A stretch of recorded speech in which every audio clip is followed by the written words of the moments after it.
अगला अध्याय। उमा देवी का दिव्य रूप से देवताओं को दर्शन देना, देवताओं का उनसे अपना अभिप्राय निवेदन करना और देवी का अवतार लेने की बात स्वीकार करके देवताओं को आश्वासन देना। ब्रह्मा जी कहते हैं, नारद, देवताओं की इस प्रकार स्तुति करने पर दुर्गम पीड़ा का नाश करने वाली जगजननी देवी दुर्गा उनके सामने प्रकट हुई। वे परम अद्भुत दिव्य रत्नमय रथ पर बैठी हुई थीं। उन श्रेष्ठ रथ में घुंघरू लगे हुए थे और मुलायम बिस्तर बिछे थे। उनके श्री विग्रह का एक एक अंग करोड़ों सूर्यों से भी अधिक प्रकाशमान और रमणीय था। ऐसे अवयवों से वे अत्यंत उद्दासित हो रही थीं। सब ओर फैली हुई अपनी तेजो राशि के मध्य भाग में वे विराजमान थीं।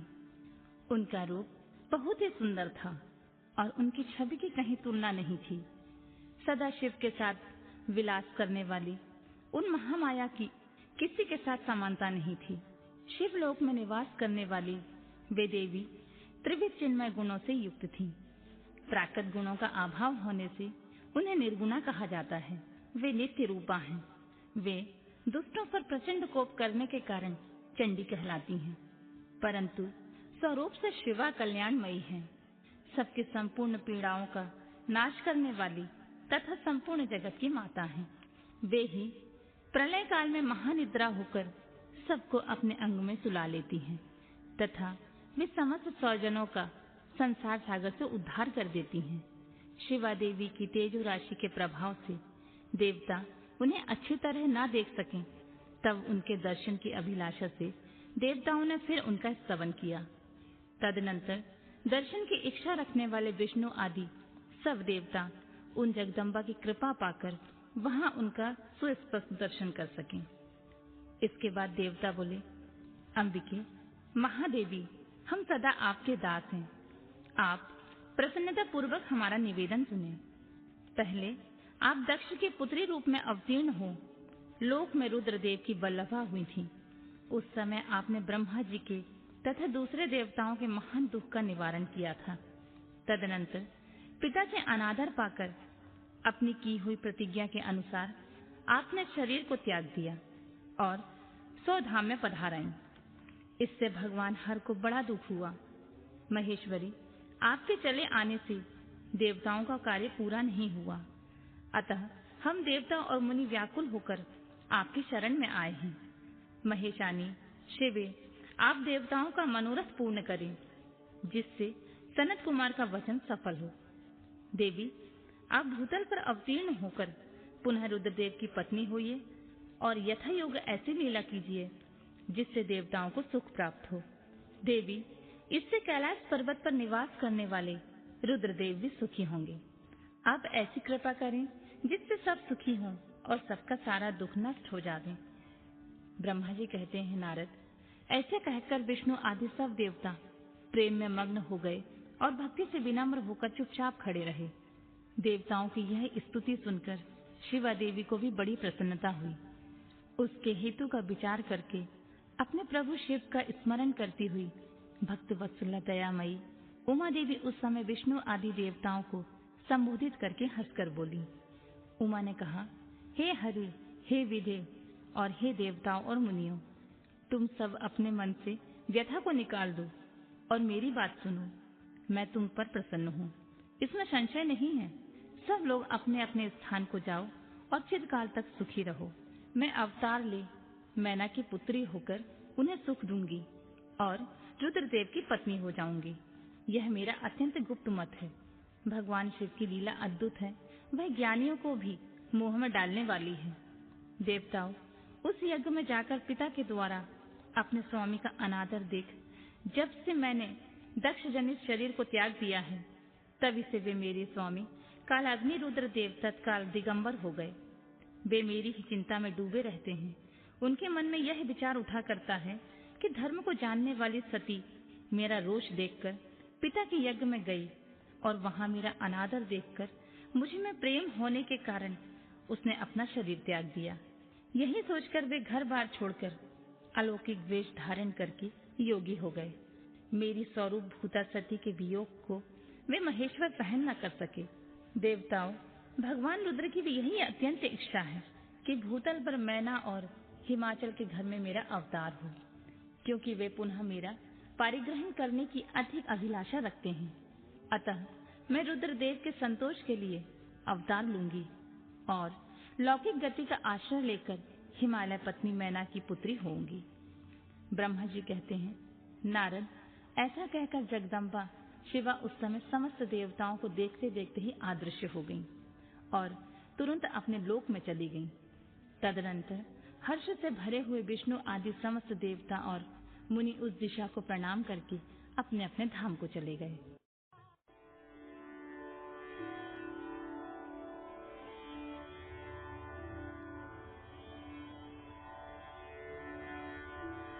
अगला अध्याय, मैना को प्रत्यक्ष दर्शन देकर शिवा देवी का उन्हें अभीष्ट वरदान से संतुष्ट करना तथा मैना से मैनाक का जन्म।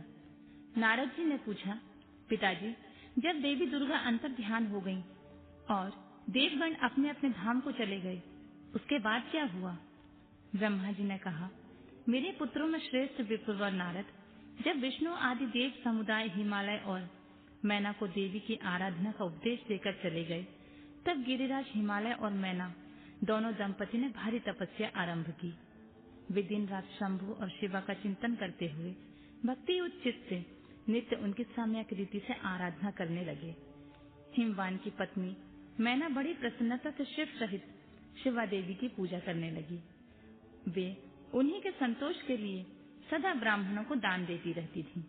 मन में संतान की कामना लेकर मैना चैत्र मास के आरंभ से लेकर 27 वर्षों तक प्रतिदिन तत्परता पूर्वक शिवा देवी की पूजा और आराधना में लगी रही। वे अष्टमी को उपवास करके नवमी को लड्डू, बलि सामग्री, पीठी, खीर और गंध पुष्प आदि देवी को भेंट करती थी। गंगा के किनारे औषधि प्रस्थ में उमा की मिट्टी की मूर्ति बनाकर नाना प्रकार की वस्तुएं समर्पित करके उसकी पूजा करती थी। मैना देवी कभी निहारती रहती, कभी व्रत के नियमों का पालन करती, कभी जल पीकर रहती और कभी हवा पीकर रह जाती थी। विशुद्ध तेज से दमकती हुई दीप्तिमयी मैना ने प्रेम पूर्वक शिवा की चित्त में लगाए 27 वर्ष व्यतीत कर दिए। 27 वर्ष पूरे हो जाने पर जगजननी शंकर कामनी जगदम्बा उमा अत्यंत प्रसन्न हुई। मैना की उत्तम भक्ति से संतुष्ट होकर वे परमेश्वरी देवी उन पर अनुग्रह करने के लिए उनके सामने प्रकट हुई। तेजो मंडल के बीच में विराजमान तथा दिव्य अवयवों से संयुक्त उमा देवी प्रत्यक्ष दर्शन दे मैना से हंसती हुई बोली, गिरिराज, हिमालय की रानी महासाध्वी मैना, मैं तुम्हारी तपस्या से बहुत प्रसन्न हूँ। तुम्हारे मन में जो अभिलाषा है उसे कहो मैना। तुमने तपस्या, व्रत और समाधि के द्वारा जिस जिस वस्तु के लिए प्रार्थना की है, मैं तुम्हें सब दूंगी। तब मैना ने प्रत्यक्ष प्रकट हुई कालिका देवी को देखकर प्रणाम किया और उनसे इस प्रकार कहा, देवी, इस समय मुझे आपके रूप का प्रत्यक्ष दर्शन हुआ है, अतः मैं आपकी स्तुति करना चाहती हूँ। कालिके, इसके लिए आप प्रसन्न हो। ब्रह्मा जी कहते हैं, नारद, मैना के ऐसा कहने पर सर्वमोहिनी कालिका देवी ने मन में अत्यंत प्रसन्न हो अपनी दोनों बाहों से खींचकर मैना को हृदय से लगा लिया। इससे उन्हें तत्काल महाज्ञान की प्राप्ति हो गई। फिर तो मैना देवी प्रिय वचनों द्वारा भक्ति भाव से अपने सामने खड़ी हुई कालिका की स्तुति करने लगी। मैना बोली, जो महामाया जगत को धारण करने वाली चंडिका लोक धारिणी तथा संपूर्ण मनोवांछित पदार्थों को देने वाली हैं, मैं उन महादेवी को प्रणाम करती हूँ। जो नित्य आनंद प्रदान करने वाली माया, योग निद्रा, जग जननी तथा सुंदर कमलों की माला से अलंकृत है, उन नित्य सिद्धा उमा देवी को मैं नमस्कार करती हूँ। जो सबकी मातामही, नित्य आनंदमयी, भक्तों के शोक का नाश करने वाली तथा कल्प पर्यंत नारियों एवं प्राणियों की बुद्ध रूपणी है, उन देवी को मैं प्रणाम करती हूँ। आप यतियों के अज्ञान में बंधन के नाश की हेमभूता ब्रह्मा विद्या है। फिर मुझ जैसी नारी आपके प्रभाव का क्या वर्णन कर सकती है। अथर्ववेद में जो हिंसा, मारण आदि का प्रयोग है, वह आप ही हैं देवी। आप मेरे अभीष्ट फल को सदा प्रदान कीजिए। भावहीन, आकार रहित तथा आदर्श नित्यानित्य तंत्र मात्राओं से आप ही पंचभूतों के समुदाय को संयुक्त करती हैं।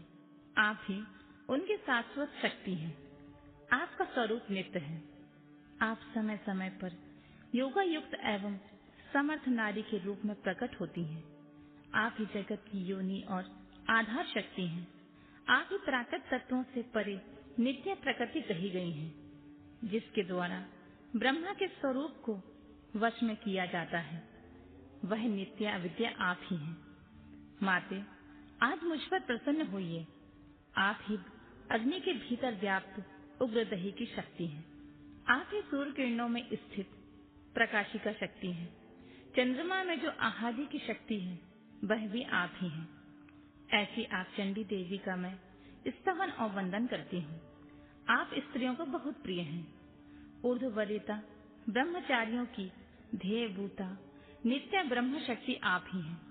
संपूर्ण जगत की बादशाह तथा श्री हरि की माया भी आप ही हैं, जो देवी इच्छा अनुसार रूप धारण करके सृष्टि पालन और संहारमयी हो उन कार्यों का संपादन करती हैं तथा ब्रह्मा विष्णु एवं रुद्र के शरीर की भी हेम भूता हैं।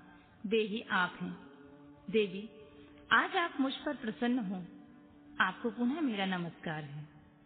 ब्रह्मा जी कहते हैं, नारद, मैना की इस प्रकार की स्तुति करने पर दुर्गा कालिका ने पुनः उन मैना देवी से कहा, तुम अपना मनोवांछित वर मांग लो। हिमाचल प्रिय, तुम मुझे प्राणों से भी प्यारी हो। तुम्हारी जो भी इच्छा है वह मांगो, मैं उसे निश्चय ही दे दूंगी। तुम्हारे लिए मुझे सब कुछ भी अदेय नहीं है। महेश्वरी उमा का यह अमृत के समान मधुर वचन सुनकर हिमगिरी कामनी मैना बहुत संतुष्ट हुई और इस प्रकार बोली, शिवे, आपकी जय हो, उत्कृष्ट ज्ञान वाली महेश्वरी, जगदम्बिके। यदि मैं वर पाने के योग्य हूँ तो फिर आपसे श्रेष्ठ वर मांगती हूँ। जगदम्बे, पहले तो मुझे 100 पुत्र हों, उन सबकी आयु बड़ी हो, वे वर पराक्रम से युक्त तथा सिद्धि सिद्धि से संपन्न हो। उन पुत्रों के पश्चात मेरी एक पुत्री हो, जो स्वरूप और गुणों से सुशोभित होने वाली हो। वह दोनों कुलों को आनंद देने वाली तथा तीनों लोकों में पूजित हो। जगदम्बिके, शिवे, आप ही देवताओं का कार्य सिद्ध करने के लिए मेरी पुत्री तथा रुद्रदेव की पत्नी होइए और तदनुसार लीला कीजिए। ब्रह्मा जी कहते हैं, नारद, मेनका की बात सुनकर प्रसन्न हृदया देवी उमा देवी ने उनके मनोरथ को पूर्ण करने के लिए मुस्कुराकर कहा। देवी बोली, पहले तुम्हें 100 बलवान पुत्र प्राप्त होंगे। उनमें से एक सबसे अधिक बलवान और प्रधान होगा।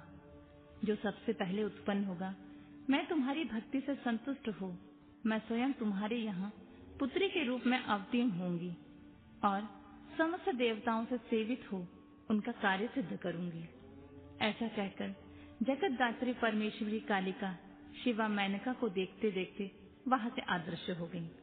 साथ महेश्वरी से अभीष्ट वर पाकर मेनका को भी अपार हर्ष हुआ। उनका तपस्या जनित सारा क्लेश नष्ट हो गया। फिर कालक्रम में मैना के गर्भ रहा और प्रतिदिन बढ़ने लगा। समयानुसार उसने एक उत्तम पुत्र को उत्पन्न किया, जिसका नाम मैनाक था। उसने समुद्र के साथ उत्तम मैत्री बांधी। वह अद्भुत पर्वत नागवधुओं के उपभोग का स्थल बना हुआ है। उसके समस्त अंग श्रेष्ठ हैं। हिमालय के 100 पुत्रों में वह सबसे श्रेष्ठ और महान बल पराक्रम से संपन्न है। अपने सैया अपने बाद प्रकट हुए समस्त पर्वतों में एकमात्र मैनाक ही पर्वतराज के पद पर प्रतिष्ठित है।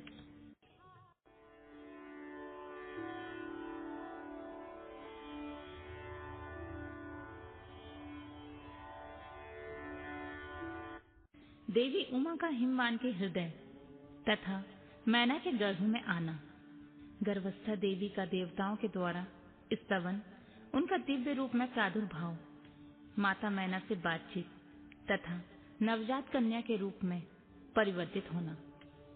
ब्रह्मा जी कहते हैं, नारद, तदनंतर मैना और हिमालय आदर पूर्वक देव कार्य की सिद्धि के लिए कन्या प्राप्ति के हेतु वहां जगजननी भगवती उमा का चिंतन करने लगे, जो प्रसन्न होने पर संपूर्ण अभीष्ट वस्तुओं को देने वाली हैं। वे महेश्वरी उमा अपने पूर्ण अंश से गिरिराज हिमवान के चित्त में प्रविष्ट हुई। इससे उनके शरीर में अपूर्व एवं सुंदर प्रभा उतर आई। वे आनंद मग्न हो अत्यंत प्रकाशित होने लगे। उस अद्भुत तेजो राशि से संपन्न महामना हिमालय अग्नि के समान अदृश्य हो गए। तत्पश्चात सुंदर कल्याणकारी समय में गिरिराज हिमालय ने अपनी प्रिय मैना के उदर में शिवा के उस परिपूर्ण अंश का आधान किया। इस तरह गिरिराज की पत्नी मैना ने हिमवान के हृदय में विराजमान करुणा निधान देवी की कृपा से सुखदायक गर्भ धारण किया। संपूर्ण जगत की निवास भूता देवी के गर्भ में आने से गिरि प्रिया मैना सदा तेजोमंडल के बीच में स्थित हो अधिक शोभा पाने लगी। अपनी प्रिया शुभांगी मैना को देखकर गिरिराज हिमवान बड़ी प्रसन्नता का अनुभव करने लगे। गर्भ में जगदम्बा के आ जाने से वे महान तेज से संपन्न हो गई थीं। मुनि उस अवसर में विष्णु आदि देवता और मुनियों ने वहां आकर गर्भ में निवास करने वाली शिवा देवी की स्तुति की और तदनंतर महेश्वर की नाना प्रकार से स्तुति करके प्रसन्नचित्त हुए वे सभी देवता अपने अपने धाम को चले गए। जब 9वां महीना बीत गया और 10वां महीना पूरा हो चला, तब जगदम्बिका कालिका ने समय पूर्ण होने पर गर्भस्थ शिशु की जो गति होती है उसी को धारण किया, अर्थात जन्म ले लिया। उस अवसर पर आद्या शक्ति सती साध्वी शिवा पहले मैना के सामने अपने ही रूप में प्रकट हुई। बसंत ऋतु में चैत मास की 9वीं तिथि को मृगशिरा नक्षत्र में आधी रात के समय चंद्रमंडल में आकाश गंगा की भांति मेनका के उदर से शिवा देवी का अपने ही स्वरूप में प्रादुर्भाव हुआ। उस समय संपूर्ण संसार में प्रसन्नता छा गई। अनुकूल हवा चलने लगी जो सुंदर, सुगंधित एवं गंभीर थी। उस समय जल की वर्षा के साथ फूलों की वृष्टि हुई। विष्णु आदि सब देवता वहां आए। सबने सुखी होकर प्रसन्नता के साथ जगदम्बा के दर्शन किए और शिवलोक में निवास करने वाली दिव्य रूपा महामाया शिव कामनी मंगलमयी कालिका माता का स्तवन किया। नारद, जब देवता लोग स्तुति करके चले गए, तब मेनका उस समय प्रकट हुई। नील कमल दल के समान कांति वाली श्याम वर्णा देवी को देखकर अतिशय आनंद का अनुभव करने लगी। देवी के उस दिव्य रूप का दर्शन करके गिरि प्रिया मैना को ज्ञान प्राप्त हो गया। वे उन्हें परमेश्वरी समझकर अत्यंत हर्ष से उल्लासित हो उठी और संतोष पूर्वक बोली, जगदम्बे, महेश्वरी, आपने बड़ी कृपा की है जो मेरे सामने प्रकट हुई है। अंबिके, आपकी बड़ी शोभा हो रही है। शिवे, आप संपूर्ण शक्तियों में आद्या शक्ति तथा तीनों लोकों में जननी हैं। देवी, आप भगवान शिव को सदा ही प्रिय हैं तथा संपूर्ण देवताओं से प्रशंसित पराशक्ति हैं। महेश्वरी, आप कृपा करें और इसी रूप में मेरे ध्यान में स्थित हो जाएं। साथ ही मेरी पुत्री के अनुरूप प्रत्यक्ष दर्शनीय रूप धारण करें। ब्रह्मा जी कहते हैं, नारद, पर्वत पत्नी मैना की यह बात सुनकर अत्यंत प्रसन्न हुई। शिवा देवी ने उस गिरि प्रिया को इस प्रकार उत्तर दिया।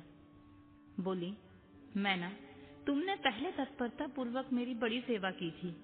उस समय तुम्हारी भक्ति से मैं प्रसन्न हो मैं वर देने के लिए तुम्हारे निकट आई। वर मांगो। मेरी इस वाणी को सुनकर तुमने जो वर मांगा है वह इस प्रकार है। महादेवी, आप मेरी पुत्री हो जाएं और देवताओं के हित साधन करें। तब मैंने तथास्तु कहकर तुम्हें सादर यह वर दे दिया और मैं अपने धाम को चली गई। गिरि कामिनी, उस वर के अनुसार समय पाकर आज मैं तुम्हारी पुत्री हुई हूँ। आज मैंने जो दिव्य रूप का दर्शन कराया है, इसका उद्देश्य इतना ही है कि तुम्हें मेरे स्वरूप का स्मरण हो जाए। अन्यथा मनुष्य रूप में प्रकट होने पर मेरे विषय में तुम अनजान ही बनी रहती। अब तुम दोनों दंपति पुत्री भाव से अथवा दिव्य भाव से मेरा निरंतर चिंतन करते हुए मुझ में स्नेह रखो। इससे मेरी उत्तम गति प्राप्त होगी। मैं पृथ्वी पर अद्भुत लीला करके देवताओं का कार्य सिद्ध करूंगी। भगवान शंभु की पत्नी होंगी और सज्जनों का संकट से उद्धार करूंगी। ऐसा कहकर जगत माता शिवा चुप हो गईं और उसी क्षण माता को देखते देखते प्रसन्नता पूर्वक नवजात पुत्री के रूप में परिवर्तित हो गईं।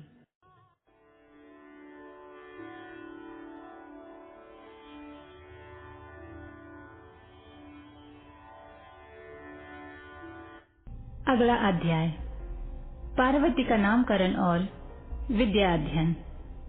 नारद का हिमवान के यहाँ जाना, पार्वती का हाथ देखकर भावी फल बताना, चिंतित हुए हिमवान को आश्वासन देकर पार्वती का विवाह शिव जी के साथ करने को कहना और उनके संदेह का निवारण करना।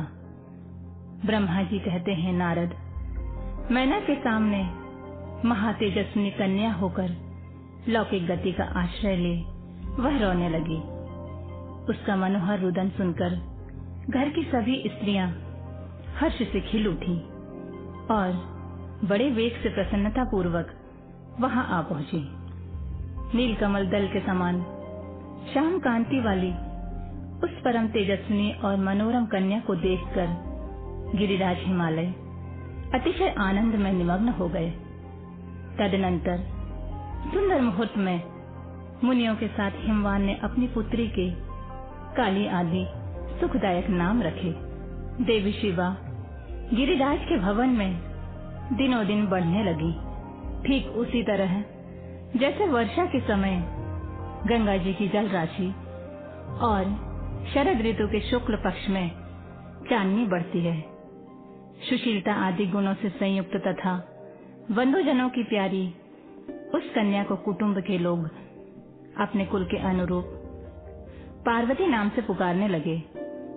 माता ने कालिका को उमा, अरे तपस्या मत कर कहकर तप करने से रोका था मुने, इसलिए वह सुंदर मुख वाली गिरिराज नंदिनी आगे चलकर लोक में उमा नाम से विख्यात हो गई।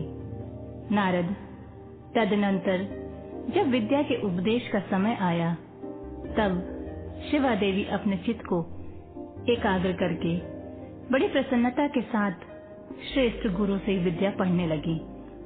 पूर्व जन्म की सारी विद्याएं उन्हें उसी तरह प्राप्त हो गईं, जैसे शरद काल में हंसों की पात अपने आप स्वर्गंगा के तट पर पहुंच जाती हैं और रात्रि में अपना प्रकाश स्वतः महाऔषधियों को प्राप्त हो जाता है। मुने, इस प्रकार मैंने शिवा की किसी एक लीला का ही वर्णन किया है।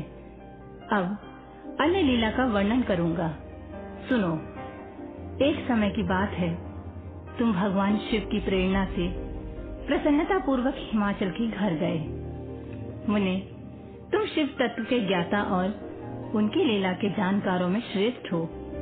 नारद, गिरिराज हिमालय ने तुम्हें घर पर आया देखकर प्रणाम करके तुम्हारी पूजा की और अपनी पुत्री को बुलाकर उससे तुम्हारे चरणों में प्रणाम करवाया। मुनीश्वर फिर स्वयं ही तुम्हें नमस्कार करके हिमाचल ने अपने सौभाग्य की सराहना की और अत्यंत मस्तक झुकाकर हाथ जोड़कर तुमसे कहा। हिमाचल बोले, हे मुने नारद, हे ब्रह्मपुत्रों में श्रेष्ठ ज्ञानवान प्रभु, आप सर्वज्ञ हैं और कृपा पूर्वक दूसरों के उपकार में लगे रहते हैं।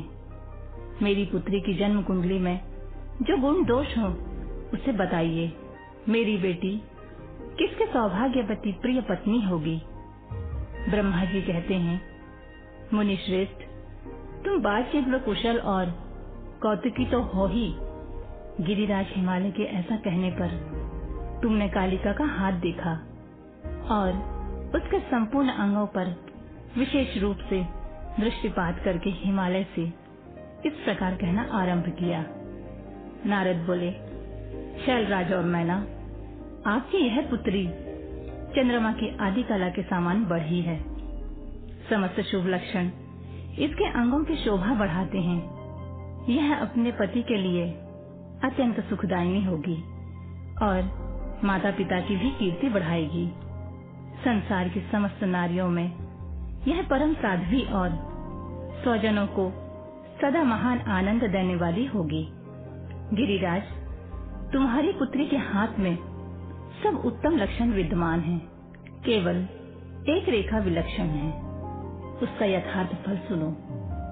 इसे ऐसा पति प्राप्त होगा जो योगी, नंग धड़ंग रहने वाला, निर्गुण और निष्काम होगा।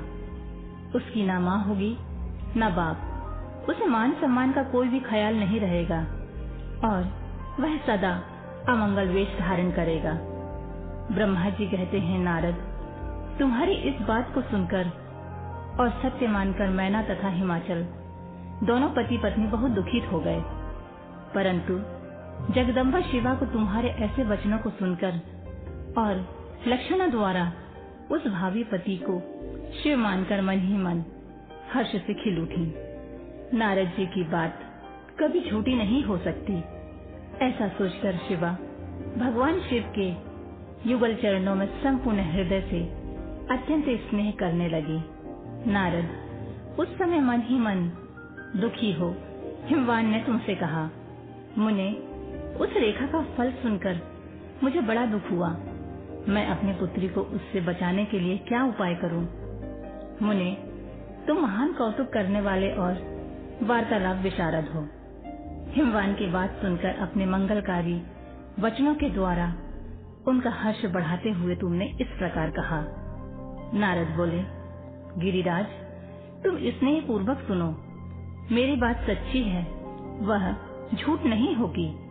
हाथ की रेखा ब्रह्मा जी की लिपि है, निश्चय ही यह मिथ्या नहीं हो सकती।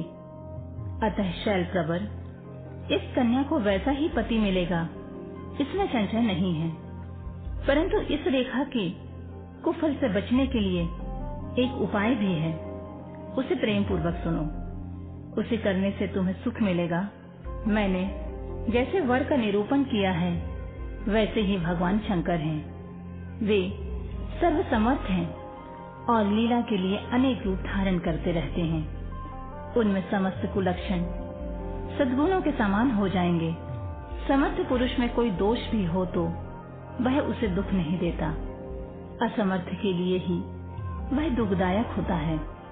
इस विषय में सूर्य, अग्नि और गंगा का दृष्टांत सामने रखना चाहिए। इसलिए तुम विवेक पूर्वक अपनी कन्या शिवा को भगवान शिव के हाथ में सौंप दो। भगवान शिव सबके ईश्वर, शैव्य, निर्विकार, सामर्थ्यशाली और अविनाशी हैं। वे जल्दी ही प्रसन्न हो जाते हैं। अतः शिवा को ग्रहण कर लेंगे, इसमें संशय नहीं है। विशेषतः वे तपस्या से वश में हो जाते हैं। यदि शिवा तप करे तो सब काम ठीक हो जाएगा। सर्वेश्वर शिव सब प्रकार से समर्थ हैं। वे इंद्र के वज्र का भी विनाश कर सकते हैं। ब्रह्मा जी उनके अधीन हैं तथा वे सबको सुख देने वाले हैं। पार्वती भगवान शंकर की प्यारी पत्नी होगी। वह सदा रुद्रदेव के अनुकूल रहेगी, क्योंकि यह महासाध्वी और उत्तम व्रत का पालन करने वाली है तथा माता पिता के सुख को बढ़ाने वाली है। यह तपस्या करके भगवान शिव के मन को अपने वश में कर लेंगी और वे भगवान भी इसके सिवा किसी दूसरी स्त्री से विवाह नहीं करेंगे। इन दोनों का प्रेम एक दूसरे के अनुरूप है। वैसा उच्च कोटि का प्रेम ना तो किसी का हुआ है, ना इस समय है और ना आगे होगा। गिरिश्रेष्ठ, इन्हें देवताओं के कार्य करने हैं। उनके जो जो काम नष्ट प्राय हो गए हैं, उन सब का इनके द्वारा पुनः उज्जीवन या उद्धार होगा। अधिराज, आपकी कन्या को पाकर ही भगवान हर अर्धनारीश्वर होंगे। इन दोनों का पुनः हर्ष पूर्वक मिलन होगा। आपकी यह पुत्री अपनी तपस्या के प्रभाव से सर्वेश्वर महेश्वर को संतुष्ट करके उनके शरीर के आधे भाग को अपने अधिकार में कर लेगी, उनका अर्धांग बन जाएगी। गिरिश्रेष्ठ, तुम्हें अपनी यह कन्या भगवान शंकर के सिवा किसी दूसरे को नहीं देनी चाहिए। यह देवताओं का गुप्त रहस्य है, इसे कभी प्रकाशित नहीं करना चाहिए।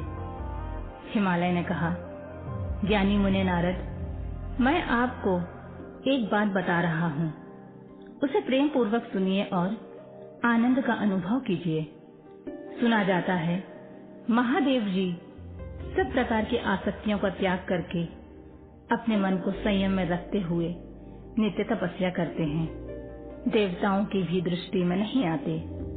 देवर्षि ध्यान मार्ग में स्थित हुए वे भगवान शंभु पर ब्रह्मा में लगाए हुए अपने मन को कैसे हटाएंगे? ध्यान छोड़कर विवाह करने में कैसे उद्यत होंगे? इस विषय में मुझे महान संदेह है। दीपक की लौ के समान प्रकाशमान, अविनाशी, प्रकृति से परे, निर्विकार, निर्गुण, सगुण, निर्विशेष और निरीह जो पर ब्रह्मा है, वही उनका अपना सदाशिव नाम स्वरूप है। अतः वे उसी का सर्वत्र साक्षात्कार करते हैं। किसी बाहरी अनात्म वस्तु पर दृष्टि नहीं डालते हैं। मुने यहाँ आए हुए किन्नरों के मुख से उनके विषय में नित्य ऐसी बात सुनी जाती है। क्या वह बात मिथ्या ही है? विशेषतः यह बात भी सुनने में आती है कि भगवान हर ने पूर्व काल में सती के समक्ष एक प्रतिज्ञा की थी। उन्होंने कहा था, दक्ष कुमारी प्यारी सती, मैं तुम्हारे सिवा किसी दूसरी स्त्री का अपनी पत्नी बनाने के लिए न वरण करूंगा न ग्रहण। यह मैं तुमसे सत्य कहता हूँ। इस प्रकार सती के साथ उन्होंने पहले ही प्रतिज्ञा कर ली है। अब सती के मर जाने पर वे दूसरी स्त्री को कैसे ग्रहण करेंगे? यह सुनकर तुमने कहा, महामते गिरिराज, इस विषय में तुम्हें चिंता नहीं करनी चाहिए।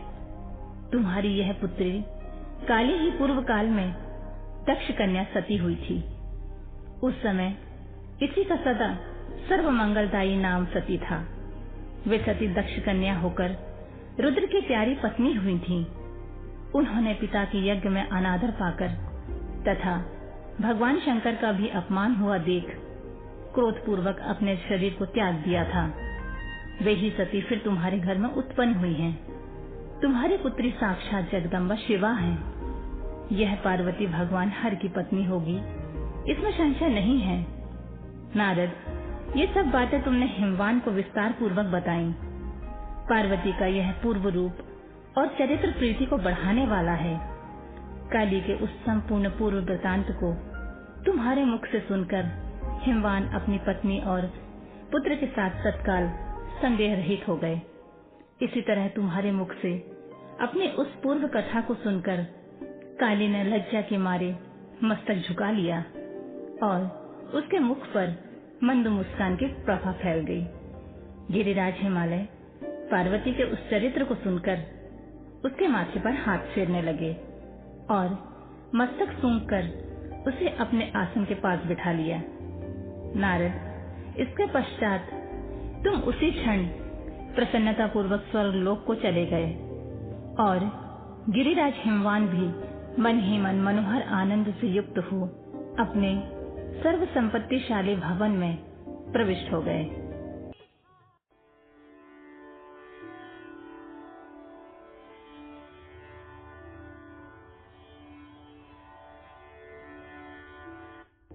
अगला अध्याय, मैना और हिमालय की बातचीत। पार्वती तथा हिमवान के स्वप्न तथा भगवान शिव से मंगल ग्रह की उत्पत्ति का प्रसंग। ब्रह्मा जी कहते हैं, नारद, जब तुम स्वर्गलोक को चले गए तब से कुछ काल और व्यतीत हो जाने पर एक दिन मैना ने हिमवान के निकट जाकर उन्हें प्रणाम किया। फिर खड़े हुए गिरी कामिनी मैना अपने पति से विनय पूर्वक बोली। मैना ने कहा, प्राणनाथ, उस दिन नारद मुनि ने जो बात कही थी उसको स्त्री स्वभाव के कारण मैंने अच्छी तरह नहीं समझा। मेरी तो यह प्रार्थना है कि आप कन्या का विवाह किसी सुंदर वर के साथ कर दीजिए। वह विवाह सर्वथा अपूर्व सुख देने वाला होगा। गिरजा का वर शुभ लक्षण से संपन्न और कुलीन होना चाहिए। मेरी बेटी मुझे प्राणों से भी अधिक प्रिय है। वह उत्तम वर पाकर जिस प्रकार भी प्रसन्न हो, सुखी हो सके, वैसा कीजिए। आपको मेरा नमस्कार है। ऐसा कहकर मैना अपने पति के चरणों पर गिर पड़ी। उस समय उनके मुख पर आंसुओं की धारा बह रही थी। प्राग शिरोमणि हिमवान ने उन्हें उठाया और यथावत समझाना आरंभ किया। हिमालय बोले, देवी मेनके, मैं यथार्थ और तत्व की बात सुनाता हूँ, सुनो। भ्रम छोड़ो, मुनि की बात कभी झूठी नहीं हो सकती। यदि बेटी पर तुम्हें स्नेह है तो उसे सादर शिक्षा दो। वह भक्ति पूर्वक सुस्थिर चित्त से भगवान शंकर के लिए तप करे। मेनके, यदि भगवान शिव प्रसन्न होकर काली का पारिग्रहण कर लेते हैं तो सब शुभ ही होगा। नारद जी का बताया हुआ अमंगल या अशुभ नष्ट हो जाएगा। शिव के समीप सारे अमंगल सदा मंगल रूप हो जाते हैं। इसलिए तुम पुत्री को शिव की प्राप्ति के लिए तपस्या करने की शीघ्र शिक्षा दो। ब्रह्मा जी कहते हैं, नारद, हिमवान की यह बात सुनकर मैना को बड़ी प्रसन्नता हुई।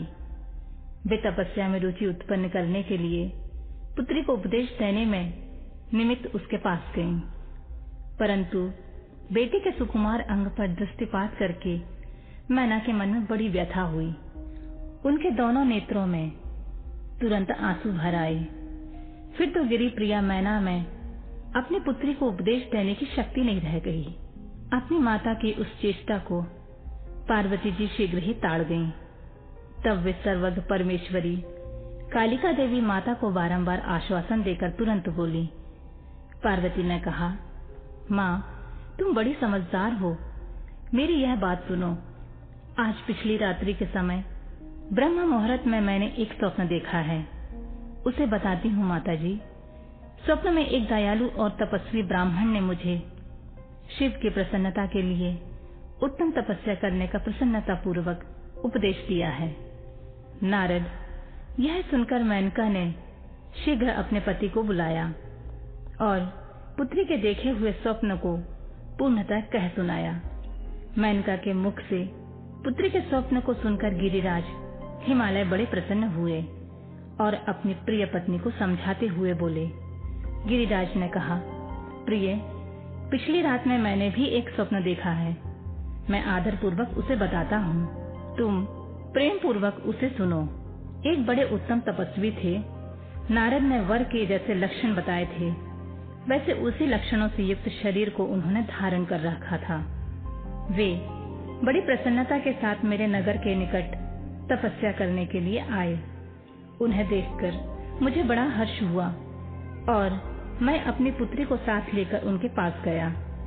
उस समय मुझे ज्ञात हुआ कि नारद जी के बताए हुए वर भगवान शंभु ये ही हैं। तब मैंने उन तपस्वी की सेवा के लिए अपनी पुत्री को उपदेश देकर उनसे भी प्रार्थना की कि वे इसकी सेवा स्वीकार करें, परंतु उस समय उन्होंने मेरी बात नहीं मानी। इतने में ही वहाँ सांख्य और वेदांत के अनुसार बहुत बड़ा विवाद छिड़ गया। तदनंतर उनकी आज्ञा से मेरी बेटी वहीं रह गई और अपने हृदय में उन्हीं की कामना रखकर भक्ति पूर्वक उनकी सेवा करने लगी। सुमुखी, यही मेरा देखा हुआ स्वप्न है जिसे मैंने तुम्हें बता दिया। अतः प्रिय, मैंने कुछ काल तक इस स्वप्न के फल की परीक्षा या प्रतीक्षा करनी चाहिए। यह समय उचित जान पड़ता है, तुम निश्चित समझो, यही मेरा विचार है। ब्रह्मा जी कहते हैं, मुनीश्वर नारद, ऐसा कहकर गिरिराज हिमवान और मेनका शुद्ध हृदय से उस स्वप्न के फल की परीक्षा एवं प्रतीक्षा करने लगी। देवर्षि, शिरोभक्त शिरोमणि भगवान शंकर का यश परम पावन, मंगलकारी, भक्तिवर्धक और उत्तम है। तुम इसे आदर पूर्वक सुनो। दक्ष यज्ञ से अपने निवास स्थान कैलाश पर्वत पर आकर भगवान शंभु प्रिय विरह से कातर हो गए और प्राणों से भी अधिक प्यारी सती देवी का हृदय से चिंतन करने लगे। अपने पार्षदों को बुलाकर सती के लिए शोक करते हुए उनके प्रेम वर्धक गुणों का अत्यंत प्रीतिपूर्वक वर्णन करने लगे। यह सब उन्होंने सांसारिक गति को दिखाने के लिए किया। फिर गृहस्थ आश्रम की सुंदर स्थिति तथा नीति रीति का परित्याग करके वे दिगंबर हो गए और सब लोकों में उन्मत्त की भांति भ्रमण करने लगे। लीला कुशल होने के कारण विरह की अवस्था का प्रदर्शन करने लगे। सती की विरह से दुखित हो कहीं भी उनका दर्शन ना पाकर भक्त कल्याणकारी भगवान शंकर पुनः कैलाशगिरी पर लौट आए और मन को यत्न पूर्वक एकाग्र करके उन्होंने समाधि लगा ली, जो समस्त दुखों का नाश करने वाली है। समाधि में वे अविनाशी स्वरूप का दर्शन करने लगे।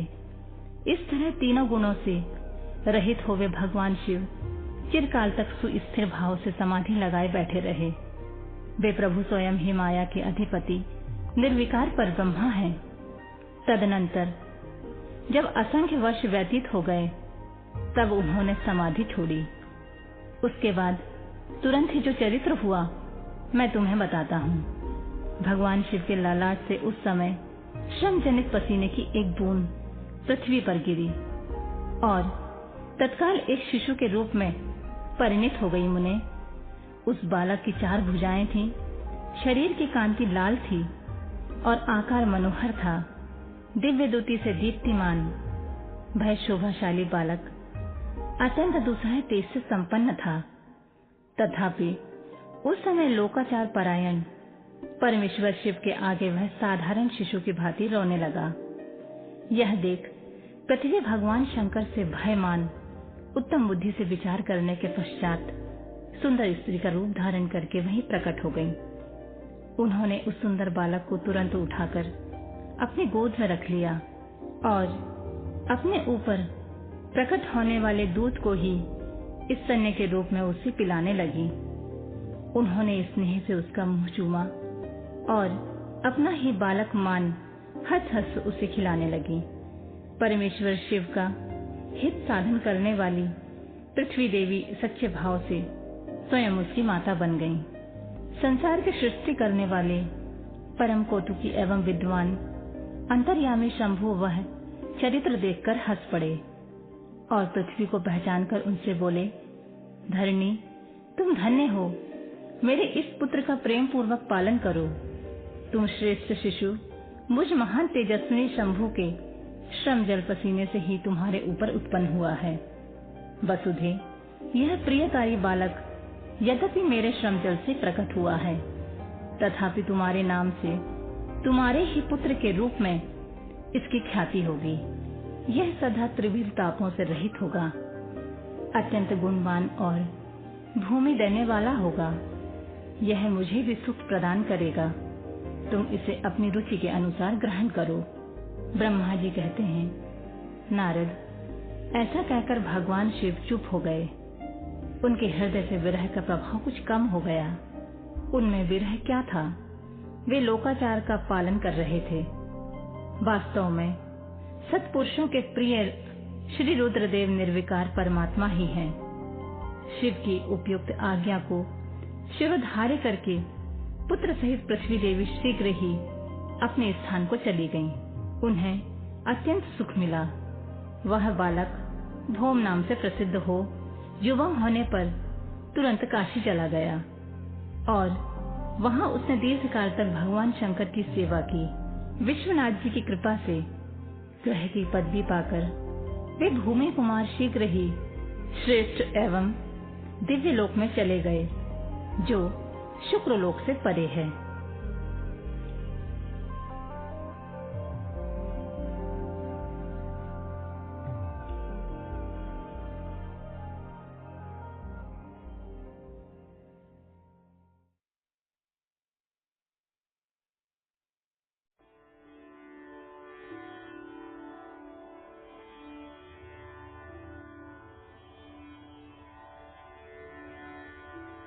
भगवान शिव का गंगावतरण तीर्थ में तपस्या के लिए आना, हिमवान द्वारा उनका स्वागत, पूजा और स्तवन तथा भगवान शिव की आज्ञा के अनुसार उनका उस स्थान पर दूसरों को ना जाने देने की व्यवस्था करना।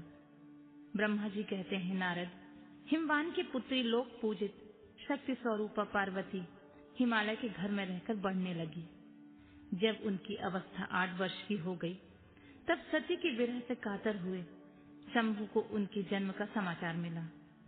नारद उस अद्भुत बालिका पार्वती को हृदय में रखकर वे मन ही मन बड़े आनंद का अनुभव करने लगे। इसी बीच में लौकिक गति का आश्रय ले शंभु ने अपने मन को एकाग्र करने के लिए तप करने का विचार किया। नंदी आदि कुछ शांत पार्षदों को साथ लिए वे हिमालय के उत्तम शिखर पर गंगा अवतार नामक तीर्थ में चले आए, जहां पूर्व काल में ब्रह्मा धाम से युद्ध होकर समस्त पाप राशि का विनाश करने के लिए चली हुई परम पावनी गंगा पहले पहल भूतल पर अवतीर्ण हुई थी। जितेंद्रिय हर ने वहीं रहकर तपस्या आरंभ की। वे आलस्य रहित हो चेतन ज्ञान स्वरूप नित्य ज्योतिर्मय, निरामय, जगन्मय, चिदानंद स्वरूप, द्वैतहीन तथा आश्रय रहित अपने आत्मभूत परमात्मा का एकाग्र भाव से चिंतन करने लगे। भगवान हर के ध्यान परायण होने पर नंदी भृंगी आदि कुछ अन्य पार्षद गण भी ध्यान में तत्पर हो गए। इसी समय कुछ प्रथमगण परमात्मा शंभु की सेवा करते रहे। वे सब के सब मौन रहते और एक भी शब्द नहीं बोलते थे। कुछ द्वारपाल भी हो गए थे। इसी समय गिरिराज हिमवान उस औषधि बहु शिखर पर भगवान शंकर का शुभ आगमन सुनकर उनके प्रति आदर की भावना से वहां आए। आकर सेवकों सहित गिरिराज ने भगवान रुद्र को प्रणाम किया और उनकी पूजा की और अत्यंत प्रसन्न हो हाथ जोड़कर उनका सुंदर स्तवन किया। फिर हिमालय ने कहा, प्रभु, मेरे सौभाग्य का उदय हुआ है जो आप मेरे यहाँ पधारे हैं। आपने मुझे सनाथ कर दिया है। क्यों ना हो, महात्माओं ने भी यह ठीक वर्णन किया है कि आप दीन वत्सल हैं। आज मेरा जन्म सफल हो गया, आज मेरा जीवन सफल हो गया और आज मेरा सब कुछ सफल हो गया, क्योंकि आपने यहाँ पदार्पण करने का कष्ट उठाया है। महेश्वर, आप मुझे अपना दास समझकर शांत भाव से मुझे सेवा के लिए आज्ञा दीजिए। मैं बड़ी प्रसन्नता से अत्यंत चित होकर आपकी सेवा करूंगा। ब्रह्मा जी कहते हैं, नारद, गिरिराज का यह वचन सुनकर महेश्वर ने किंचित आंखें खोली और सेवकों सहित हिमवान को देखा।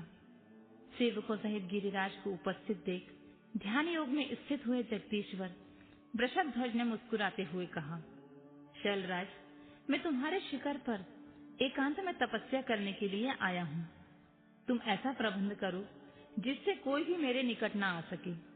तुम महात्मा हो, तपस्या के धाम हो तथा मुनियों, देवताओं, राक्षसों और अन्य महात्माओं को भी सदा आश्रय देने वाले हो। द्विज आदि का तुम्हारे ऊपर सदा ही निवास रहता है। तुम गंगा से अभिषिक्त हो सदा के लिए पवित्र हो गए हो। दूसरों का उपकार करने वाले तथा संपूर्ण पर्वतों के सामर्थ्यशाली राजा हो। गिरिराज, मैं यहाँ गंगा अवतरण स्थल में तुम्हारे आश्रित होकर आत्म संयम पूर्वक बड़ी प्रसन्नता के साथ तपस्या करूंगा। शैलराज, गिरिश्रेष्ठ, जिन साधनों से यहाँ मेरी तपस्या बिना किसी विघ्न बाधा के चालू रह सके, उसे इस समय प्रयत्न पूर्वक करो। पर्वत प्रवर, मेरी यही सबसे बड़ी सेवा है। तुम अपने घर को जाओ और मैंने जो कुछ कहा है उसका उत्तम प्रीति से प्रयत्न पूर्वक प्रबंध करो। ब्रह्मा जी कहते हैं, नारद, ऐसा कहकर सृष्टिकर्ता जगदीश्वर भगवान शंभु चुप हो गए। उस समय गिरिराज ने शंभु से प्रेम पूर्वक यह बात कही, जगन्नाथ परमेश्वर, आज मैंने अपने प्रदेश में स्थित हुआ आपका स्वागत पूर्वक पूजन किया है। यही मेरे लिए महान सौभाग्य की बात है। अब आपसे और क्या प्रार्थना करूं? महेश्वर, कितने ही देवता बड़े बड़े यत्न का आश्रय ले महान तप करके भी आपको नहीं पाते। वे ही आप यहाँ स्वयं उपस्थित हो गए हैं।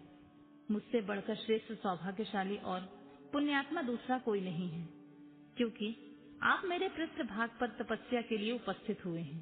परमेश्वर, आज मैं अपने को देवराज इंद्र से भी अधिक भाग्यवान समझता हूँ, क्योंकि सेवकों सहित आपने यहाँ आकर मुझे अनुग्रह का भागी बना दिया है। देवेश, आप स्वतंत्र हैं। यहाँ बिना किसी विघ्न बाधा की उत्तम तपस्या कीजिए। प्रभु, मैं आपका दास हूँ, अतः सदा आपकी आज्ञा के अनुसार सेवा करूंगा।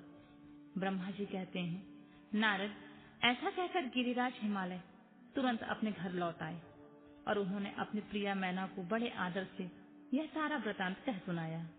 तत्पश्चात शैलराज ने साथ जाने वाले परिजनों तथा समस्त सेवक गणों को बुलाकर उन्हें ठीक ठीक समझाया।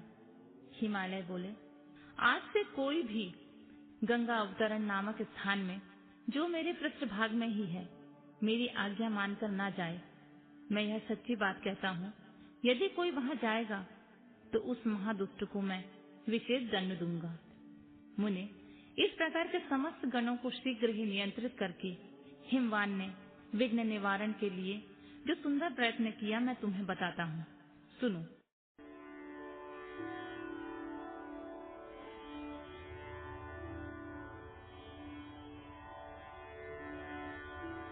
हिमवान का पार्वती को शिव की सेवा में रखने के लिए उनसे आज्ञा मानना और शिव का कारण बताते हुए इस प्रस्ताव को अस्वीकार कर देना। ब्रह्मा जी कहते हैं, नारद, तदनंतर शैलराज हिमालय उत्तम फल फूल लेकर अपनी पुत्री के साथ हर्षपूर्वक भगवान हर के समीप गए।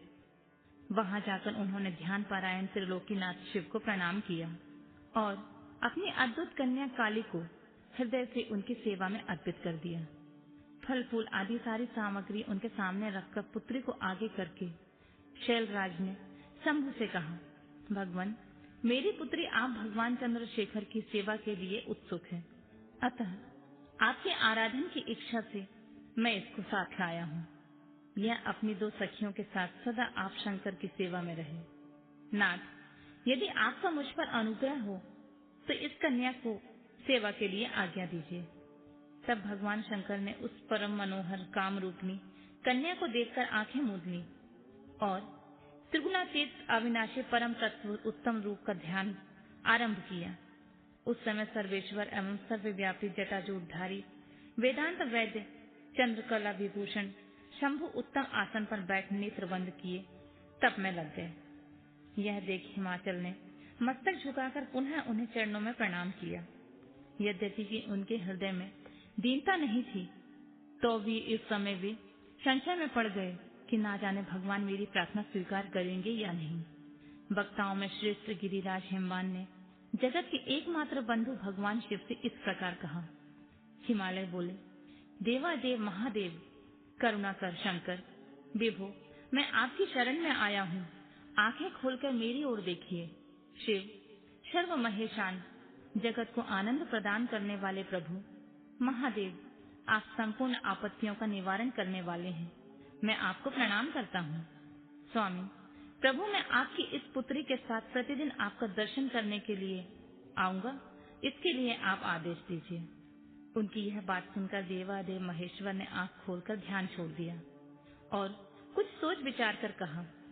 महेश्वर बोले, गिरिराज, तुम अपनी इस कुमारी कन्या को घर में रखकर ही नित्य मेरे दर्शन के लिए आ सकते हो, अन्यथा मेरा दर्शन नहीं हो सकता।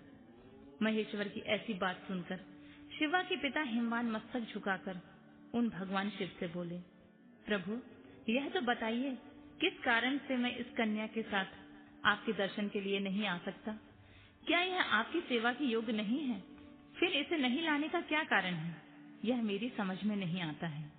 यह सुनकर भगवान वृषभध्वज शंभु हंसने लगे और विशेषतः दुष्ट योगियों के लोकाचार का दर्शन कराते हुए वे हिमालय से बोले, शैलराज, यह कुमारी सुंदर, कटि प्रदेश से सुशोभित, चंद्रमुखी और शुभ लक्षणों से संपन्न है, इसीलिए इसे मेरे समीप तुम्हें नहीं लाना चाहिए। इसके लिए मैं तुम्हें बारंबार रोकता हूँ। वेद के पारंगत विद्वानों ने नारी को माया रूपनी कहा है। विशेषतः युवती स्त्री तो तपस्वी जनों के तप में विघ्न डालने वाली ही होती है। गिरिश्रेष्ठ, मैं तपस्वी, योगी और सदा माया में निर्लिप्त रहने वाला हूँ। मुझे युवती स्त्री से क्या प्रयोजन है? तपस्वियों के श्रेष्ठ आश्रय हिमालय, इसलिए फिर तुम्हें ऐसी बात नहीं कहनी चाहिए, क्योंकि तुम वेदोक्त धर्म में प्रवीण, ज्ञानियों में श्रेष्ठ और विद्वान हो। अचल राज, स्त्री के संग में मन में शीघ्र ही विषय वासना उत्पन्न हो जाती है, उससे वैराग्य नष्ट हो जाता है और वैराग्य न होने से पुरुष उत्तम तपस्या से भ्रष्ट हो जाता है। इसीलिए शैल, तपस्वी को स्त्री का संग नहीं करना चाहिए, क्योंकि स्त्री महाविषय वासना की जड़ और ज्ञान वैराग्य को विनाश करने वाली होती है। ब्रह्मा जी कहते हैं, नारद, इस तरह की बहुत सी बातें कहकर महायोग शिरोमणि भगवान महेश्वर चुप हो गए। देवर्षि, शंभु का यह निरामय, निष्प्रह और निष्ठुर वचन सुनकर काली के पिता हिमवान चकित, कुछ व्याकुल और चुप हो गए। तपस्वी शिव की कही हुई बात सुनकर और गिरिराज हिमवान को चकित हुआ जानकर भवानी पार्वती उस समय भगवान शिव को प्रणाम करके विशद वचन बोली।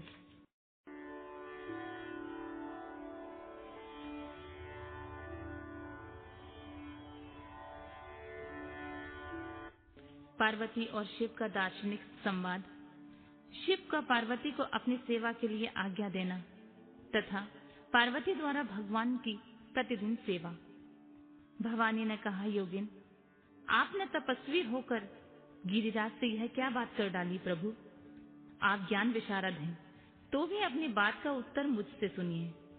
शंभु, आप तप शक्ति से संपन्न होकर ही बड़ा भारी तप करते हैं।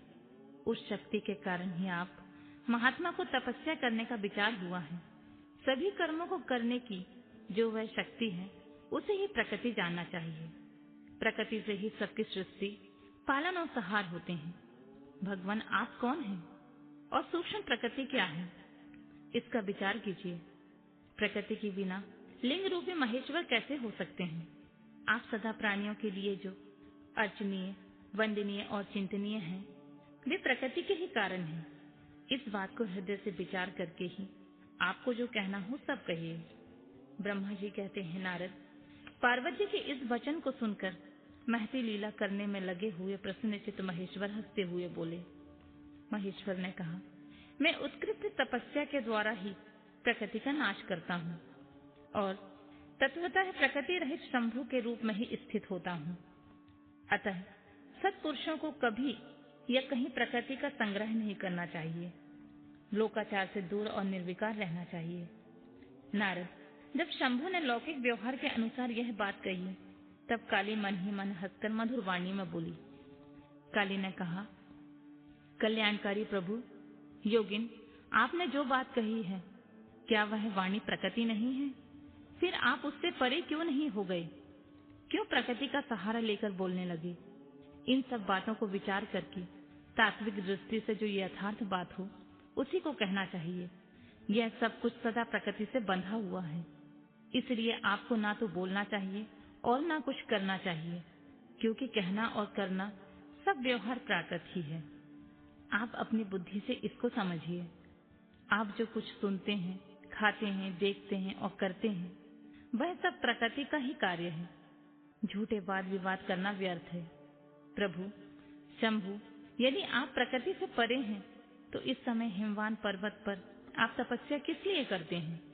हर प्रकृति ने आपको निगल लिया है, अतः आप अपने स्वरूप को ही नहीं जानते हैं। ईश, यदि आप अपने स्वरूप को जानते हैं, तो किस लिए तप करते हैं? योगिन, मुझे आपके साथ वाद विवाद करने का क्या आवश्यकता है? प्रत्यक्ष प्रमाण उपलब्ध होने पर विद्वान पुरुष अनुमान प्रमाण को नहीं मानते।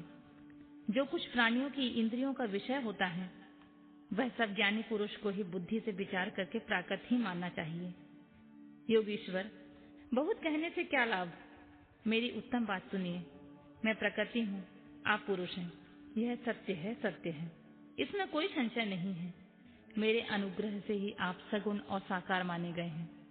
मेरे बिना आप निरीह हैं, जो कुछ भी नहीं कर सकते हैं। आप जितेंद्रिय होने पर भी प्रकृति के अधीन हो सदा नाना प्रकार के कर्म करते रहते हैं। फिर निर्विकार कैसे हैं और मुझ में लिप्त कैसे नहीं? शंकर, यदि आप प्रकृति से परे हैं और यदि आपका यह कथन सत्य है, तो आपको मेरे समीप रहने पर भी डरना नहीं चाहिए। ब्रह्मा जी कहते हैं, पार्वती का यह सांख्य शास्त्र के अनुसार कहा हुआ वचन सुनकर भगवान शंकर वेदांत मत में स्थित होकर उनसे यूं बोले। सदाशिव ने कहा, सुंदर भाषण करने वाली गिरजे, यदि तुम सांख्य मत को धारण करके ऐसी बात कहती हो, तो प्रतिदिन मेरी सेवा करो, परंतु यह सेवा शास्त्र निषिद्ध नहीं होनी चाहिए।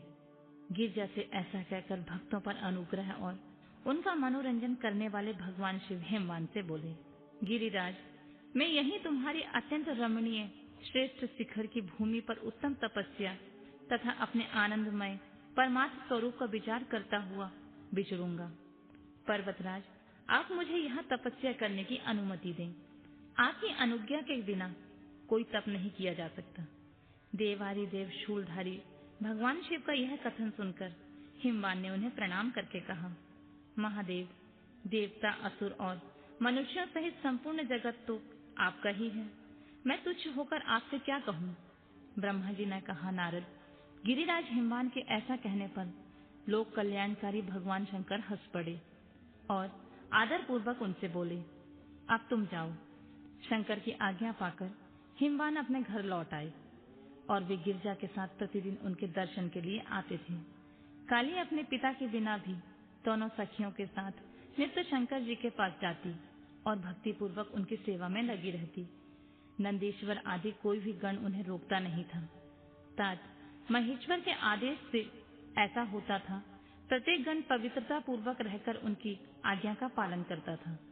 जो विचार करने से परस्पर अभिन्न सिद्ध होते हैं, उन्हें शिवा और शिव ने सांख्य और वेदांत मत में स्थित हो जो कल्याणदायक संवाद किया, वह सर्वदा सुख देने वाला है। वह संवाद मैंने यहाँ कह सुनाया। इंद्रियातीत भगवान शंकर ने गिरिराज के कहने से उनका गौरव मानकर उनकी पुत्री को अपने पास रहकर सेवा करने के लिए स्वीकार कर लिया। काली अपनी दो सखियों के साथ चंद्रशेखर महादेव जी की सेवा के लिए प्रतिदिन आती जाती रहती थी। वे भगवान शंकर के चरण धोकर उस चरणामृत का पान करती थी। आग से तपाकर शुद्ध किए हुए वस्त्र से अथवा गर्म जल से धोए हुए वस्त्रों के द्वारा उनके शरीर का मार्जन करती और मलती पूछती थी। फिर 16 उपचारों से विधिवत हर की पूजा करके बारंबार उनके चरणों में प्रणाम करने के पश्चात प्रतिदिन पिता के घर लौट जाती थी। मुनि श्रेष्ठ, इस प्रकार ध्यान पारायण शंकर की सेवा में लगी हुई शिवा का महान समय व्यतीत हो गया। तो भी वे अपनी इंद्रियों को संयम में रखकर पूर्ववत उनकी सेवा करती रहीं। महादेव जी ने जब फिर उन्हें अपनी सेवा में नित्य तत्पर देखा तथा वे दया से द्रवित हो उठे और इस प्रकार विचार करने लगे, यह काली जब तब श्रावत करेगी तब इसमें गर्व का बीज नहीं रह जाएगा, तभी मैं इसका पारिग्रहण करूंगा। ऐसा विचार करके महालीला करने वाले महायोगीश्वर भगवान भूतनाथ तत्काल ध्यान में स्थित हो गए। मुनि, परमात्मा शिव जब ध्यान में लग गए तब उनके हृदय में दूसरी कोई चिंता नहीं रह गई। काली प्रतिदिन महात्मा शिव के रूप का निरंतर चिंतन करती हुई उत्तम भक्ति भाव से उनकी सेवा में लगी रही। ध्यान पारायण भगवान हर शुद्ध भाव से वहां रहती हुई काली को नित्य देखते थे। फिर भी पूर्व चिंता को भुलाकर उन्हें देखते हुए भी नहीं देखते। इसी बीच इंद्र आदि देवता तथा मुनियों ने ब्रह्मा जी की आज्ञा से कामदेव को वहां आदर पूर्वक भेजा। वे काम की प्रेरणा से काली का रुद्र के साथ संयोग कराना चाहते थे। उनके ऐसा करने में कारण यह था कि महापराक्रमी तारकासुर से वे बहुत पीड़ित थे और शंकर जी से किसी महान बलवान पुत्र की उत्पत्ति चाहते थे। कामदेव ने वहां पहुंचकर अपने सब उपायों का प्रयोग किया, परंतु महादेव जी के मन में तनिक भी क्षोभ नहीं हुआ। उल्टे उन्होंने कामदेव को जलाकर भस्म कर दिया। मुने, तब सती पार्वती ने गर्व रहित हो उनकी आज्ञा से बहुत बड़ी तपस्या करके शिव को पति रूप में प्राप्त किया। फिर वे पार्वती और परमेश्वर परस्पर अत्यंत प्रेम से और प्रसन्नता पूर्वक रहने लगे। उन दोनों ने परोपकार में तत्पर रहकर देवताओं का भी महान कार्य सिद्ध किया।